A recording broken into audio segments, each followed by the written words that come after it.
Muy buenas tardes a todos los participantes. Les saludamos desde la Dirección de Infosalud, Dirección General de Telesalud, Referencia y Urgencias del Ministerio de Salud.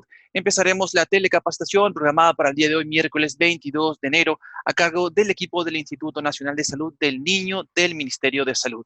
Quisiéramos recordarles que cualquier pregunta, duda o consulta pueden hacerlas llegar a través del chat en cualquier momento de la exposición para ser respondidas al final. Equipo del Instituto Nacional de Salud del Niño, doctor Luján, estamos atentos a ustedes. Bienvenidos. Adelante. Buenas tardes con todos los participantes del MENSA, y hoy ya tenemos una modalidad de capacitación como quien también se van entrenando los médicos de la subespecialidad en oftalmología pediátrica de la escuela de posgrado o de la escuela de especialización. Tenemos el tema va a estar a cargo del médico asistente el doctor Carlos Carrión Ojeda, médico oftalmólogo asistente de nuestra institución. Y van a estar como ponente del tema la doctora Yanixa Escobedo, R2, y el doctor Giancarlo Gismondi, también R2. Ambos son de la especialidad de oftalmología. Entonces tenemos el gusto de comenzar hoy día a escuchar a la doctora Yanixa Escobedo. Doctora, puede iniciar. Buenas tardes con todos. Bueno, el tema a tratar hoy día, conjuntivitis. Para hablar de lo que es conjuntivitis, primero tenemos que abordar el síntoma principal, ¿no? Que lo que se presenta en una conjuntivitis, que es la hiperemia conjuntival. En este caso, hablar de hiperemia se le relacionaría con ojo rojo, ¿no? Y para definir ojo rojo, definiríamos como un término que engloba un conjunto de entidades clínicas caracterizadas por la presencia de hiperemia conjuntival localizada o difusa, ¿no? Entonces, las estructuras que se pueden afectar en un ojo rojo van a ser desde la parte más anterior hasta el cristalino. Bueno, en este caso va a empezar por el sistema lagrimal, los párpados, la conjuntiva, va a afectar la córnea, la episclera, la esclera, la uvea anterior, que está formado por el iris y el cuerpo ciliar, y también lo que va a afectar es el cristalino, ¿no? Entonces, sobre estas estructuras tenemos que basar nuestro examen físico para ver si es un ojo rojo o no es un ojo rojo, o si este ojo rojo a las finales nos lleva a la definición o a la conclusión de qué es una conjuntivitis, ¿no? Bueno, como mencioné, el ojo rojo abarca diferentes estructuras y puede presentarse con inyección conjuntival, inyección ciliar o periquerática, con una inyección mixta o con una equimosis subconjuntival. Con una inyección conjuntival, la hiperemia va a ser superficial, esta hiperemia va de repente a no ser tan intensa. Una inyección ciliar o periquerática ya hablaríamos de un cuadro más severo, ¿no? Y afecta no solamente los vasos superficiales, sino también los vasos profundos. Y en la inyección mixta, que vendría a ser una inyección conjuntival con una inyección ciliar, ¿no? Y en lo que es la equimosis subconjuntival, que vendría a ser una colección hemática que mayormente subconjuntival, que mayormente se daría en este caso por la rotura de un vaso, ¿no? Bueno, para hablar de conjuntivitis primero tenemos que ubicarnos anatómicamente. Entonces, la conjuntiva en sí es una membrana mucosa transparente que va a recubrir la superficie interna de los párpados y la superficie anterior del globo ocular, va a terminar en el limbo cornoescleral, ¿no? Entonces, como vemos acá en la figura, la conjuntiva tarsal, la conjuntiva palpebral y el fondo de saco. Entonces, para definir, la conjuntiva está formada por la conjuntiva palpebral, la conjuntiva vulvar y el fondo de saco conjuntival, ¿no? Como vemos acá en la figura, la conjuntiva palpebral comienza en la unión mucocutánea del párpado, cubre la superficie interna del párpado y está bien adherida al tarso. La conjuntiva vulvar es móvil, pero unida a lo que es a la cápsula de Teno, ¿no? Y se inserta lo que es en el limbo, irrigada por las arterias ciliares anteriores y inervada por la rama oftálmica del quinto par. Y el fondo de saco, que es un tejido conjuntival redundante y móvil, ¿no? En cuanto a su histología, podemos decir que la conjuntiva está formada por un epitelio, ¿no? Este epitelio es no queratinizado, que cuenta con 5 capas, Y dentro de este epitelio vamos a encontrar células. Estas células son muy importantes porque son células caliciformes que su secreción va a formar parte de la película lagrimal. En este caso de la capa mucosa, ¿no? Porque va a segregar moco y es muy importante en la formación de la película lagrimal. En cuanto al estroma, está compuesto por un tejido conectivo laxo que es muy vascularizado. Acá también se encuentran las células de Krause y de Goldfried, que también su secreción va a formar parte de la película lagrimal, sobre todo de la capa acuosa de la película lagrimal. Y el tejido linfoide asociado a la conjuntiva, que es fundamental para iniciar y regular lo que es la respuesta inmunitaria de la superficie ocular. Muy importante en un proceso o en un cuadro de conjuntivitis, ¿no? Bueno, dentro de las funciones de la conjuntiva, permite el movimiento independiente de los párpados y del globo ocular, proporciona los componentes para la película lagrimal, como ya lo mencioné anteriormente, y también cumple la función inmunológica, drenaje linfático a los ganglios preauriculares y submandibulares. Entonces, como definición de conjuntivitis, vamos a tener que es un proceso inflamatorio que se presenta de forma primaria en la conjuntiva vulvar y tarsal por diferentes agentes, sean infecciosos, sean alérgicos, sean tóxicos o sean mecánicos, ¿no? Dentro de su clasificación vamos a tener según su etiología, ¿no? Si son infecciosas o no son infecciosas. Si son infecciosas, vamos a tener las bacterianas y las virales, y las no infecciosas, las alérgicas, las químicas, enfermedades sistémicas que también pueden causar, y otros, ¿no? Dentro de las causas infecciosas, encabezando el Staphylococcus aureus, que es el más frecuente, el Haemophilus influenza, de lo que son en niños, ¿no?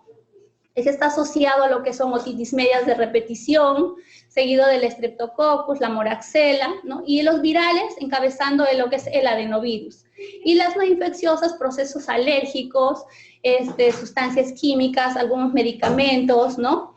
Y más recalcar acá lo importante, los agentes químicos, los ácidos, los álcalis, que deben tenerse en cuenta en la evaluación de un paciente, en la anamnesis de un paciente, para ver si alguna sustancia química ha afectado la conjuntiva de ese paciente, ¿no? Las enfermedades sistémicas, muchas enfermedades sistémicas que están relacionadas, tenemos la artritis reumatoide, el lupus, síndrome de Stevens-Johnson, síndrome de Sjögren, ¿no? Y otros como cuerpos extraños, lentes de contacto, traumas o radiaciones solares. Y según su duración, pueden ser agudas, hiperagudas, crónicas. Agudas si la duración es menos de 4 semanas, que son las más frecuentes. Las hiperagudas, que tienen un comienzo abrupto, por lo general antes de las 24 horas, con secreción verdoso amarillento, con inyección jugocular mixta, mayormente producido por la Neisseria gonorrea, que se presenta mayormente en en neonatos y en adultos sexualmente activos, o por la Neisseria meningitidis, ¿no? Y las crónicas, ya los síntomas duran más de 4 semanas, suele estar producida por estafilococos o clamidias, y acá hay que buscar una causa subyacente, ¿no? Si el paciente presenta de por medio una blefaritis, o un problema de piel, acné rosácea, dactiocistitis, un entropion, si está si presenta ojo seco, ¿no? Lo mismo las causas infecciosas, las no infecciosas. Y en cuanto a la fisiopatología, bueno, la conjuntivitis bacteriana va a ser consecuencia del sobrecrecimiento bacteriano y la consecutiva inflamación de lo que es la capa epitelial conjuntival por la disrupción de los mecanismos de defensa del ojo, ¿no? El origen puede ser por contacto directo con las secreciones de sujetos infectados, o a través de la diseminación de la infección desde microorganismos que colonizan la mucosa nasal, la sinusal del paciente, ¿no? Y en la conjuntivitis alérgica más hablaríamos de una reacción de hipersensibilidad de tipo 1, que está mediada por la degranulación de los mastocitos por la acción de la inmunoglobulina E, ¿no? Bueno, en cuanto a la conjuntivitis viral, bueno, es una infección ocular muy común, mayormente en las épocas de verano, ¿no? Siendo el adenovirus, como ya mencioné, responsable del 90% de los casos. Puede ser esporádica o también puede presentarse como una epidemia. Y la diseminación es muy contagiosa, se ve facilitada porque estas partículas de virus suelen sobrevivir en lo que son superficies secas durante semanas, y se pueden contagiar por contacto directo con secreciones respiratorias u oculares, o a veces por la transmisión a través de los omites, como son las toallas contaminadas, ¿no? Y dentro de lo que son los factores de riesgo asociados, tenemos el medio ambiente, el estilo de vida, los factores hereditarios, el medio ambiente, el contacto del paciente con una persona infectada, con conjuntivitis, por problemas de otitis, faringitis, sinusitis, procesos de alergenos y sustancias que van a irritantes del medio ambiente, los estilos de vida, uso de lentes de contacto, de medicamentos tópicos, la presencia de algún tratamiento con quimioterapia, inmunosupresores, pacientes con VIH, los antecedentes de traumas o cirugías.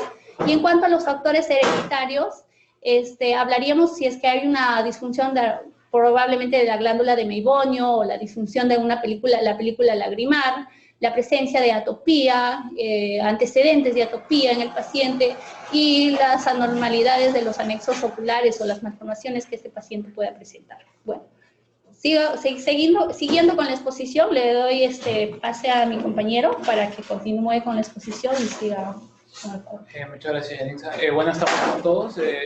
A mí me ha tocado hablar sobre el cuadro clínico, ¿no? Entonces vamos a ver cuáles son las características, los signos y síntomas de la conjuntivitis, ¿no?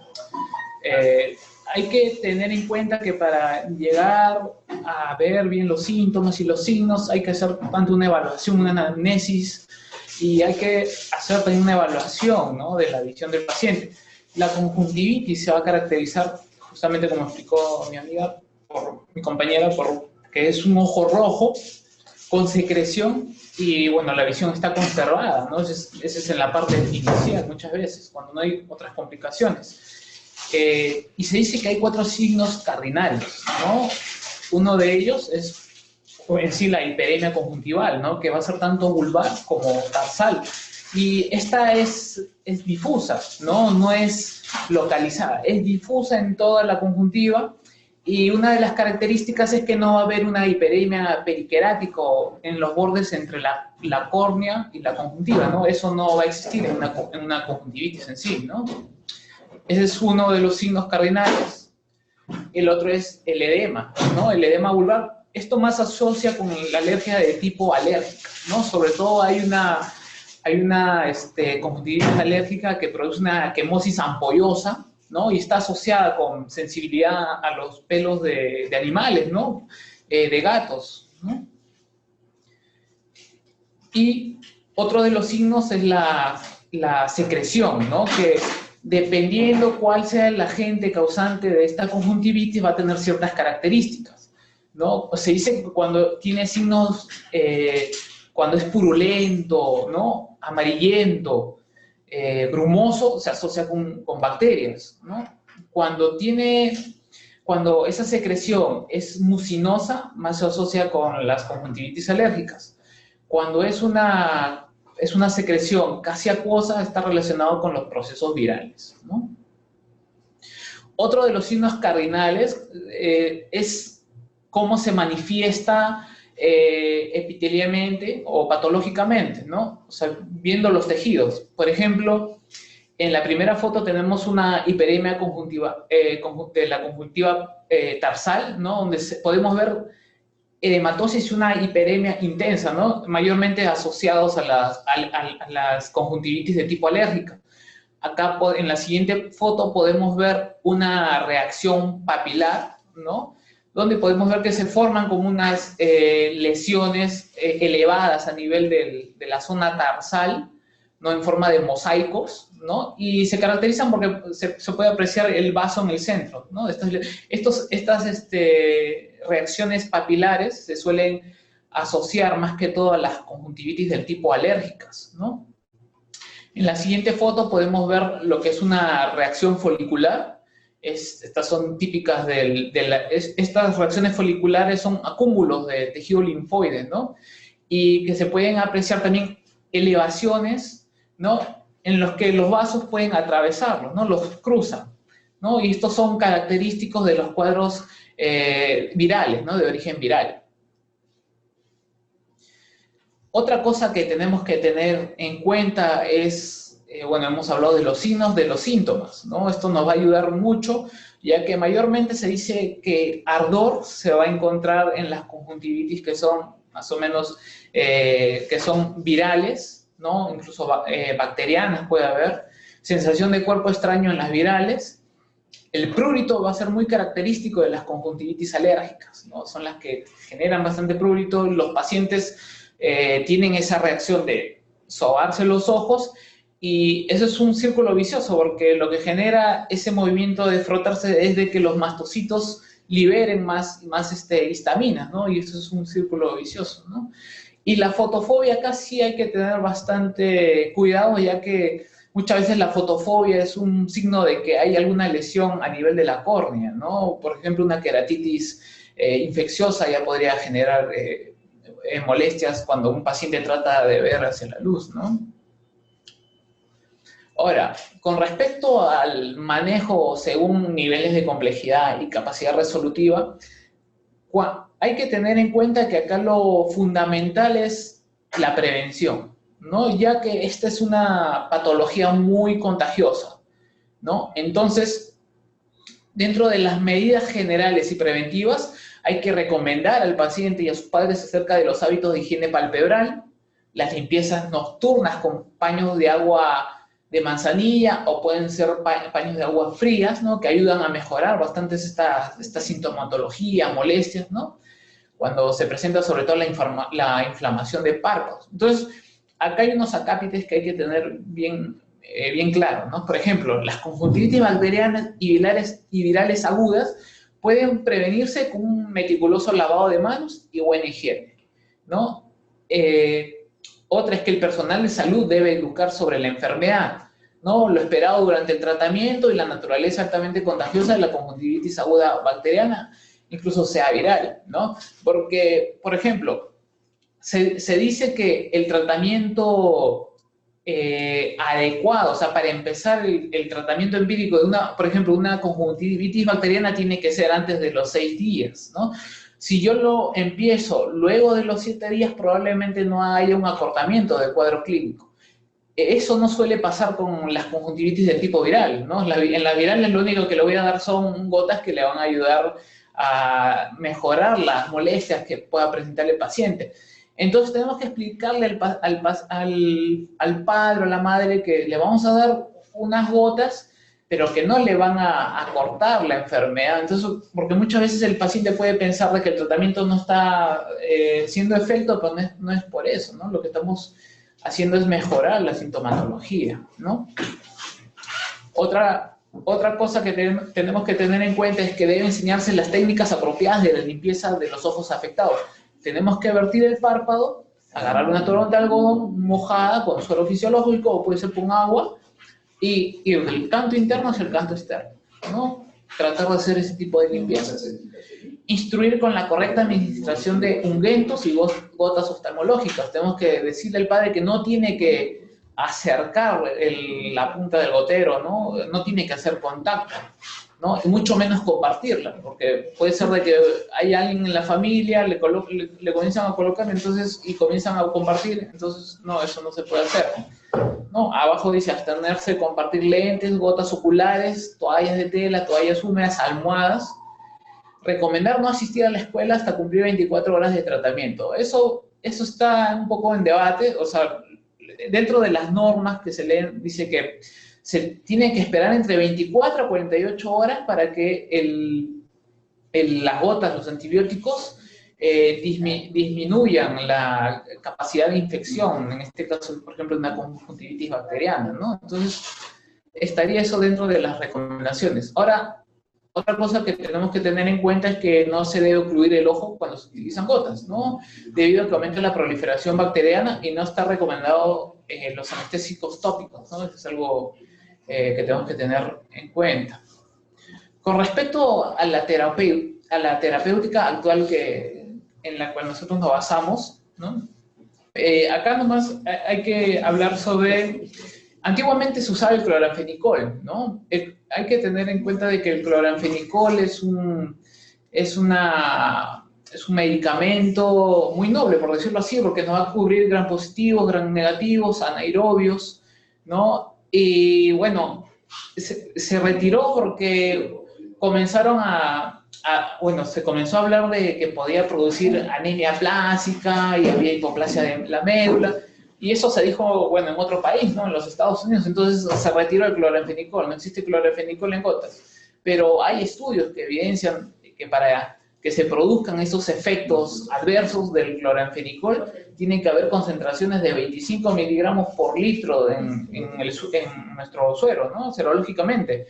Pero con las gotas que las demos de 4 a 6 veces al día, no se llega ni a 1 miligramo por litro a nivel serológico, ¿no? Entonces, el cloranfenicol se ha dejado de lado, pero es una buena alternativa, ¿no? Sobre todo cuando son conjuntivitis que son comunitarias, se podría decir, ¿no? Ahora, actualmente lo que solemos dar es la tobramicina, ¿no? Al 0.3%, que es un aminoglucósido. Si bien los aminoglucósidos pueden producir toxicidad del epitelio corneal, no, esto más se asocia con la gentamicina en gotas tópicas, pero la tobramicina es la que tiene menos de este tipo de efectos, ¿no? Porque muchas veces se daban aminoglucósidos por más de 2 semanas y se veía que el rojo seguía hiperémico y decía, oye, pero estas gotas no están haciendo efecto. No era por eso, lo que se estaba haciendo era una queratoconjuntivitis de reacción, ¿no? Y era lo que producía esto. Entonces se ha visto de todos los aminoglucósidos existentes, los estudios han visto que la tobramicina es el que va bien, el que menos efectos de este tipo tiene, ¿no? Entonces, dar una gota cada 3 horas por 7 días es una buena indicación. En segunda línea podemos agarrar las fluoroquinolonas, ¿no? En este caso puede ser el ciprofloxacino al 0.3% en gotas cada 3 horas por 7 días, va muy bien. Y ya en casos recurrentes, severos, se podría dar el moxifloxacino al 0.5% en gotas cada 4 horas por 7 días, ¿no? Los días de tratamiento se han encontrado en diversos estudios que se han realizado. 7 días es la cantidad de días que se debería de dar tratamiento. Eso es lo que se ha probado, ¿no? Y el lavado frecuente, ¿no? Si es posible cada hora o cada 3 horas con solución salina para retirar las secreciones. Ayuda bastante, ¿no?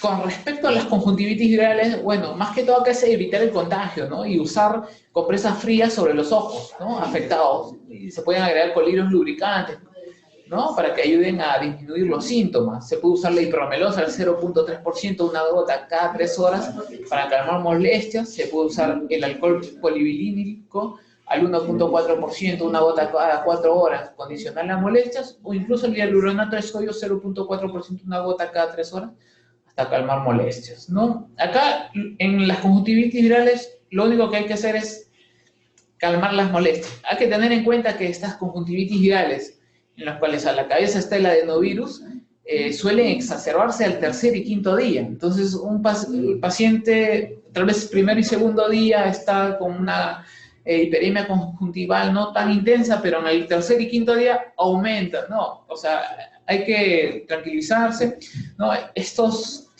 cuadros clínicos se suelen autolimitar, ¿no? Las conjuntivitis virales se autolimitan. 3er, 5.º día puede empeorar, pero hasta la segunda y tercera semana es donde ya esto se acaba. Y suelen asociarse pues con cuadros respiratorios, ¿no? Infecciosos de vías altas, ¿no? Entonces, con calma. Con respecto a las conjuntivitis alérgicas, bueno, cuando llegan estos pacientes a la atención primaria, más que todo hay que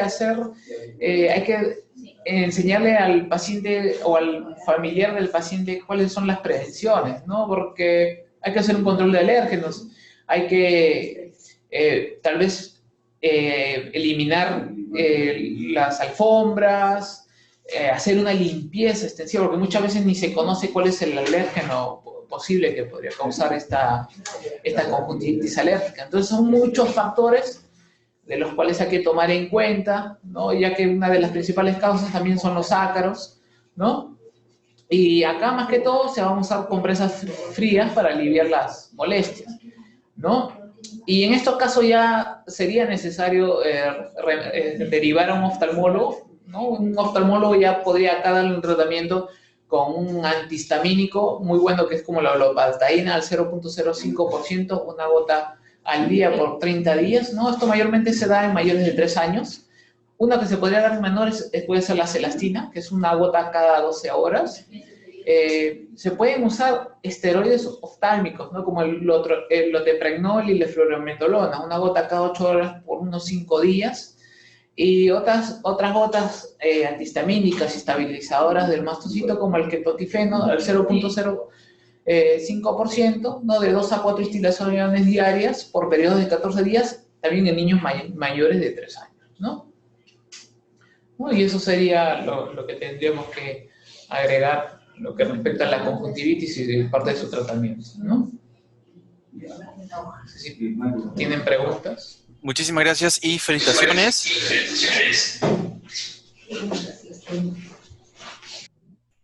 A todo el equipo de oftalmología del Instituto Nacional de Salud del Niño, al doctor Carlos Carrión Ojeda y a los doctores Yanitza Escobedo y Giancarlo Gismondi.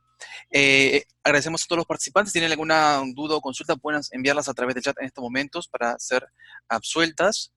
Bien, nos han preguntado con respecto a cómo hacemos el diagnóstico diferencial.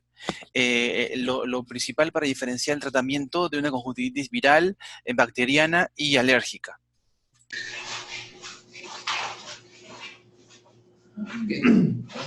Sí, para hacer el diagnóstico diferencial de la conjuntivitis. ¿Podría repetir la pregunta, por favor? En este caso, no a todos las conjuntivitis se indican tratamiento con antibióticos y depende entonces del diagnóstico. ¿Cómo podemos identificar, diferenciar una conjuntivitis viral de una conjuntivitis bacteriana y una conjuntivitis alérgica, según también la sintomatología también y el examen físico? Bueno, acá hay que tener en cuenta, primeramente, las características de la secreción, ¿no? Una secreción que es purulenta, amarillenta, va más con un agente del tipo bacteriano. Una secreción mucinosa, tú viertes los párpados y ves que hay un edema a nivel de la conjuntiva tarsal, una hiperemia, y ves presencias de papilas, que bueno, muchas veces para ver estos signos tendrías que verlos con una lámpara de hendidura, ¿no? Pero un médico general, más que todo por las características de la secreción, y también es porque la conjuntivitis alérgica te va a generar prurito, ¿no? Es algo que no te van a generar las otras conjuntivitis. Las otras conjuntivitis, como por ejemplo las virales, te van a generar ardor, sensación de cuerpo extraño, y las secreciones van a ser acuosas, ¿no? Más que todo por eso.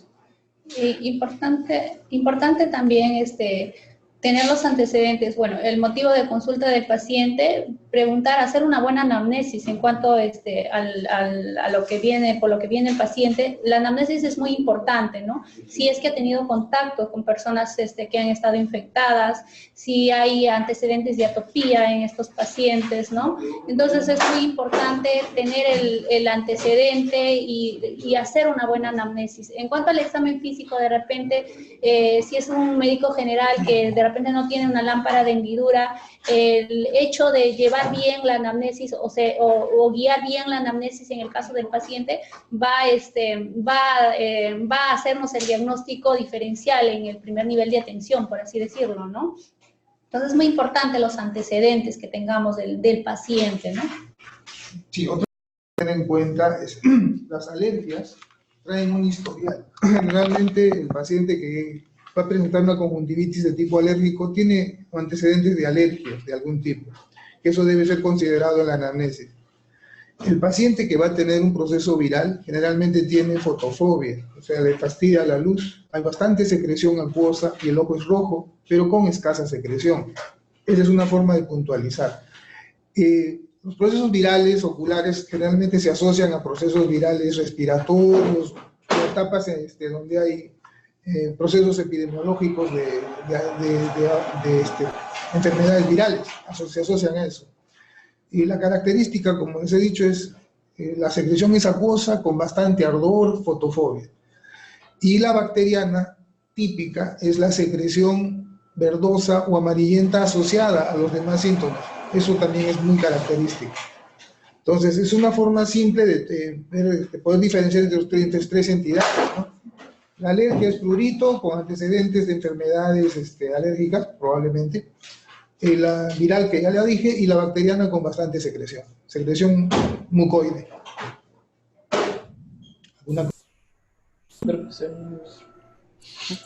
Importantísimo, muchísimas gracias por esta aclaración. Nos han preguntado también con respecto al uso de la sulfacetamida de 10 miligramos por mililitro. Las sulfas en oftalmología ya no se están usando. Más que todo, pues, tuvieron un apogeo de uso en lo que son enfermedades extrahospitalarias, las conjuntivitis de campo. Se usaba bastante la sulfa, después se empezó a usar las gentamicinas, también se han usado en cantidad enorme. Pero los últimos estudios que nos están hablando, nos hablan sobre la resistencia de las bacterias al primer quimioterápico y al segundo antibiótico. La resistencia al antibiótico es alta.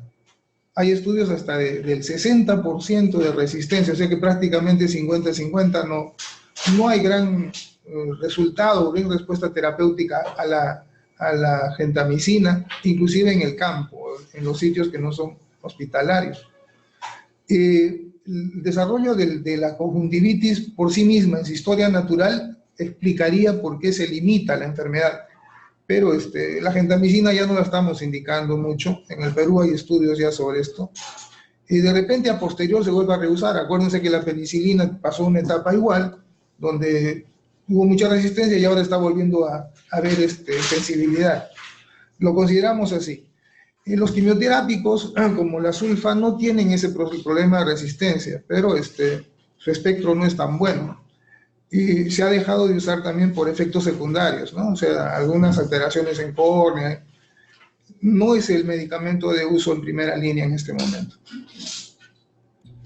En todo caso, un aminoglucósido, pero de generación avanzada, como la tobramicina.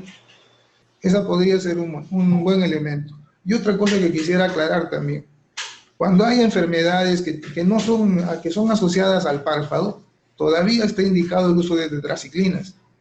Todavía, porque la tetraciclina por sí misma tiene un efecto antiinflamatorio intrínseco.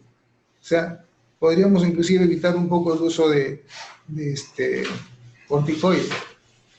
O sea, hay un espectro de antibióticos para poder usar en la conjuntivitis, todavía en las infecciones extrahospitalarias. Importantísimo, doctor. Muchísimas gracias. Doctor, bien, entonces estamos en atención primaria. Tenemos el diagnóstico de una conjuntivitis bacteriana. Empezaríamos entonces con tobramicina en este caso. Después, en este caso, ¿cuál es la segunda medicamento de elección? Nos había mencionado ciprofloxacina, y después, en este caso, cuando hay más complicaciones, más difíciles o es más recurrente, ya había hablado de la moxifloxacina. Doctor, ¿esto de moxifloxacina, este tratamiento es un medicamento para tratar en atención primaria o ya lo indicaría el especialista?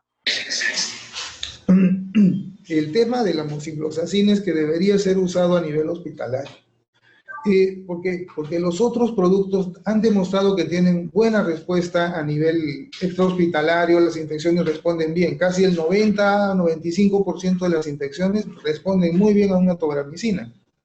Y cuando aplicamos una cipro, esto aumenta. Casi el 98%, tengo entendido, de las enfermedades, de las infecciones extrahospitalarias responden muy bien a la cipro.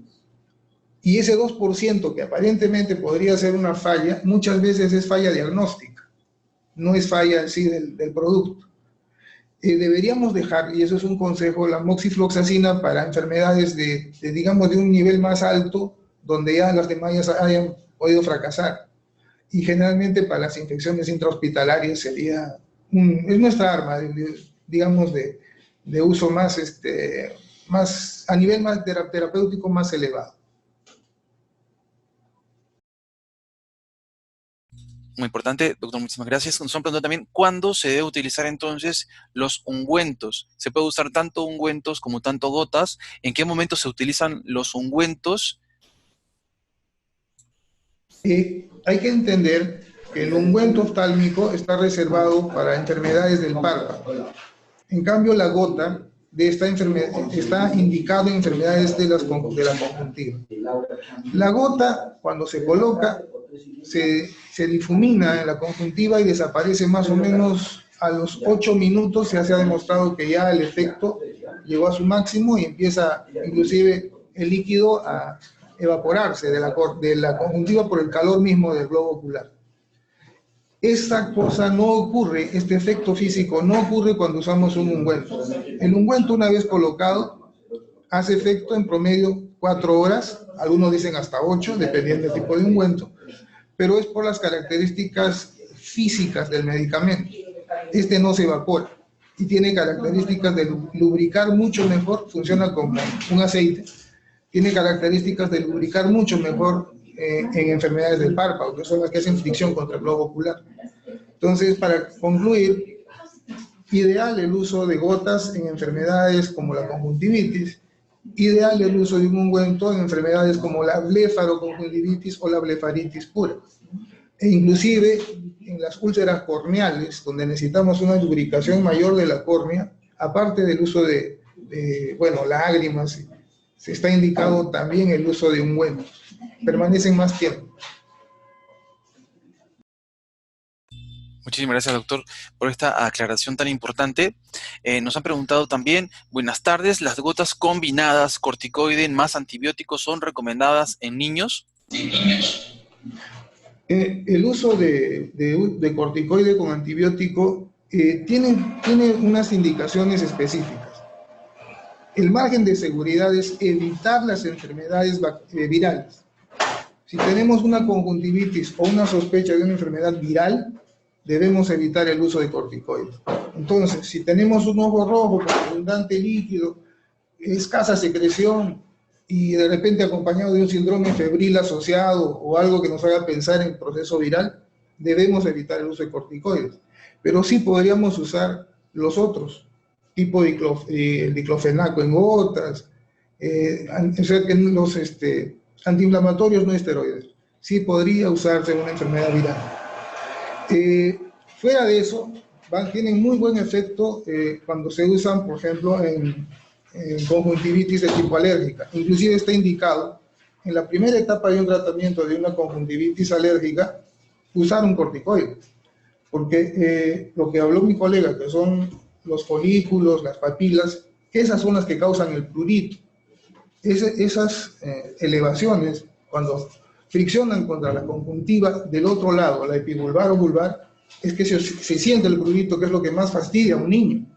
El primer síntoma de un niño, que nosotros lo vemos por la experiencia, es el prurito. Entonces, ¿cómo quitamos el prurito? Desinflamando esas papilitas o esos folículos, si los hubiera, las papilas, y de esa forma ya se disminuye la fricción y disminuye el prurito o la picazón.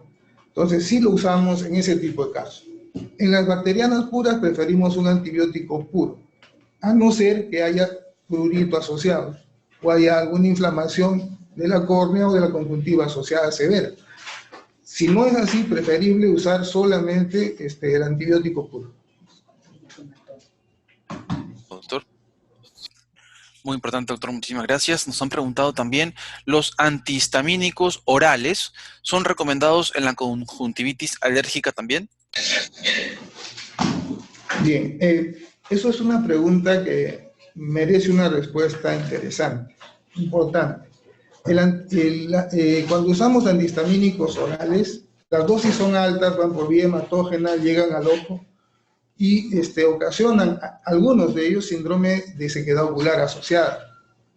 Entonces, no es para nosotros el tratamiento en este caso de la alergia, el uso de vía oral. Siempre es tópico. El ojo se trata preferentemente vía tópica. Dependiendo de la penetrancia también del producto, ¿no? Hay productos que penetran solamente la conjuntiva y otras que pueden penetrar hasta dentro del globo ocular. Eso sí ya lo maneja un especialista. Pero en general, para decir que el tratamiento de la inflamación o la alergia ocular no debe ser jamás pensada como un jarabe. Importantísimo, doctor, muchísimas gracias. Nos han preguntado con respecto al tratamiento de conjuntivitis virales, ¿cómo es el lavado ocular? ¿Con qué se debe realizar? ¿Con qué frecuencia también se debe realizar el lavado ocular? Y con respecto a las compresas, ¿cómo serían las compresas frías y por cuánto tiempo y la duración del tratamiento con las compresas frías? Ya. La compresa fría tiene un efecto físico, es calmar el prurito. Fundamentalmente usamos el frío cuando no podemos usar gotas, por ejemplo, en niños muy pequeñitos, donde no podemos usar corticoides o no podemos usar gotas para la alergia, ¿no es cierto? En estos casos recurrimos a un medio físico, que es el frío. Una compresita fría, sacada del refrigerador, un poquito fría, es capaz de calmar el prurito. Y lo usamos en ese sentido. La limpieza del ojo es condicional a la cantidad de secreciones. Si hay abundante secreción, se hace una limpieza con, puede ser una gasita húmeda. Eso depende de cada situación y de cada ojito. Si hay abundante secreción, haremos más limpieza. Si la secreción es escasa, de repente la limpieza es ocasional. Y la cantidad de limpieza que hagamos tampoco tiene un régimen horario, es de acuerdo a la producción de secreción. Muchísimas gracias, doctor. Nos han preguntado también con respecto a cuáles serían las principales complicaciones que puede tener la conjuntivitis. Bien. La conjuntivitis no debería tener complicaciones cuando es bien diagnosticada y bien tratada. Las complicaciones de una conjuntivitis es cuando hay un mal diagnóstico, o sea, no se trató de una conjuntivitis de inicio, sino un síndrome de ojo rojo y que tenía de repente otras características, donde por ejemplo se podía afectar la córnea o de repente cámara anterior, otro tipo de ojo rojo.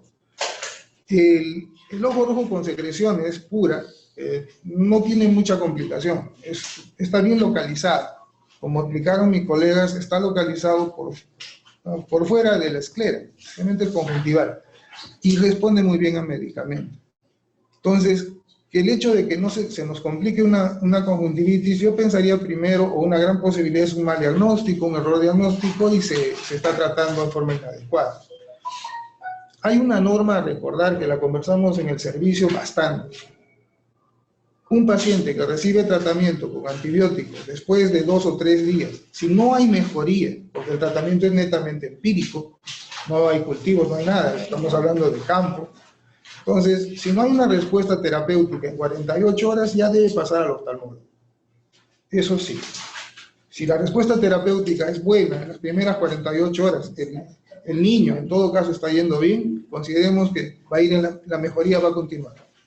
Pero si entre las 48 y 72 horas no se produce la mejoría, por favor deriven a un oftalmólogo.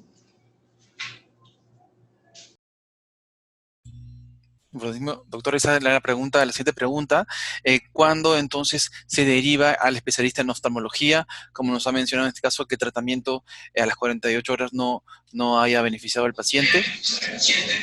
Sí, yo sigo insistiendo en eso. Estamos hablando de niños, no estoy hablando del adulto. Por si acaso, las conjuntivitis a las cuales yo me refiero son más que todo infantiles. Tengamos en cuenta que un niño no tiene la capacidad que tiene un adulto de informar sus síntomas y signos. Entonces, podría por ahí haber una inexacta evaluación de lo que el niño está hablando, o no es capaz de decir cómo está su sintomatología. No podemos aplicar el tema de, o sea, decir, ni cómo te sientes, está mucho mejor, de repente por ahí no está la cosa. Si vemos que un niño, después de 48 a 72 horas de un tratamiento empírico instaurado y no mejora, yo, y creo que la mayoría de oftalmólogos pediatras pensamos que debe pasar a un especialista. Ahora, ¿qué casos entonces tratar? Pues fácil, tratemos las bacterianas porque tienen secreciones y vemos que de repente en 3 o 4 días mejora, estamos bien. Vemos una conjuntivitis de tipo viral, o sospechamos que es viral, ¿no? Escasa secreción, ojo rojo, inyección conjuntival.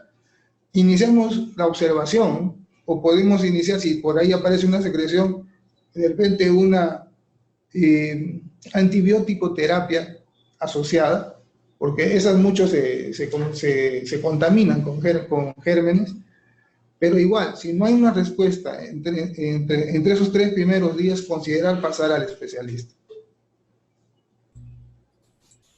Muchísimas gracias, doctor Carlos Carrión. Doctor Luján, ¿alguna participación en este tema tan interesante? Doctor, por ahora no está el especialista, el doctor Carrión, a quien ha hecho las preguntas. Él es el oftalmólogo de la especialidad. ¿Puede avanzarnos, doctor Ortega? Muchísimas gracias, doctor Luján. Muy bien, felicitarlos entonces al doctor Carlos Carrión Ojeda, al doctor Giancarlo Gismondi, la doctora Yanitza Escobedo por esta excelente presentación y solicitarle algunas recomendaciones principales sobre este tema tan importante dirigido principalmente a atención primaria en salud. Bueno, si yo tuviera que recomendar algo, cuando se atiende a un niño con síndrome de ojo rojo, siempre considerar que hay la posibilidad de que lo trate un especialista. O sea, no podemos confiarnos en un tratamiento en un niño, mientras más pequeñito, peor. O sea, explica muy poco sus síntomas, sus signos, hay que conocerlos, hay que haberlos practicado, haberlos visto. Entonces es un poquito difícil. Y hay enfermedades que se enmascaran dentro del ojo rojo que son muy graves en los niños. Los glaucomas, el ojo rojo, enfermedades de la cámara anterior, de la córnea, que pueden ser graves y podrían estar enmascarados si es que no tenemos en cuenta siempre la posibilidad de transferir ese niño a un especialista. Pero una buena regla es esa, ¿no? 48 horas no hay una respuesta terapéutica mejor, considerar la transferencia. ¿Alguna cosa más que quieran mencionar que, como usted decía, 48, 72 horas, siempre que se vea un paciente con ojo rojo, siempre pedir una reevaluación, ¿no? No dejar al paciente que se vaya y ya no volver a saber de él. Siempre hay que reevaluarlo a las 48, 72 horas para ver qué fue de ese paciente. Evitar las complicaciones, reevaluando al paciente, ¿no? Y si es que no se puede manejar en el lugar donde estamos, bueno, derivar al especialista, ¿no? Y otra cosa también es, sobre todo, importante la prevención, más que todo, ¿no? Porque son pequeños los niños, comparten juguetes, van al colegio, entonces hay que tomar las medidas necesarias, ¿no? Para evitar el contagio, ¿no? Más que todo, pues, en temporadas de colegio, incluso en verano, pues los niños no se juegan, entonces hay que tener mucho cuidado, ¿no? Sí.